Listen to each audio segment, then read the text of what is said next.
Pooja Hegde career మళ్ళీ గాడి తప్పుతుందా? చేసిన తప్పే మళ్ళీ రిపీట్ చేస్తుందా? రీసెంట్గా రిలీజ్ అయిన దేవా మూవీ బుట్టబొమ్మ కెరియర్కి ఎంతవరకు హెల్ప్ అయింది?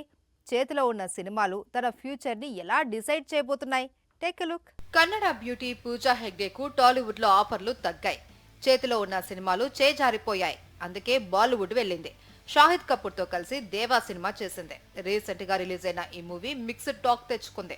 షాహిద్ యాక్టింగ్ బాగున్నా సెకండ్ హాఫ్ తేలిపోయింది. పూజా హెగ్డేకి చెప్పుకోదగ్గ స్థాయిలో స్క్రీన్ టైం దక్కలేదు. గ్లామర్ షో కూడా వర్కౌట్ కాలేదు.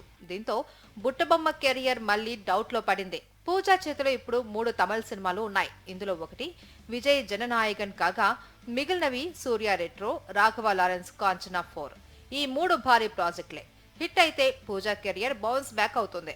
మళ్ళీ స్టార్డమ్ దక్కుతుంది. లేదంటే తన కెరియర్ కి ఎండ్ కార్డు పడినట్లే. టాలీవుడ్ నుంచి ఇటీవలే 2 ఆఫర్లు పూజా ఇంటి డోర్ తట్టాయి. అయితే వాటిని బుట్టబొమ్మ సింపుల్ గా రిజెక్ట్ చేసినట్లు తెలుస్తోంది. రెట్రో జననాయకన్ విడుదలయ్యే వరకు కొత్త సినిమాలకు కమిట్ కాకూడదు అని ఈ బ్యూటీ డిసైడ్ అయినట్లు ప్రచారం జరుగుతోంది. మరి చేతిలో ఉన్న సినిమాలు పూజా కెరియర్ ని ఏ తీరాలకు చేరుస్తాయో చూడాలి.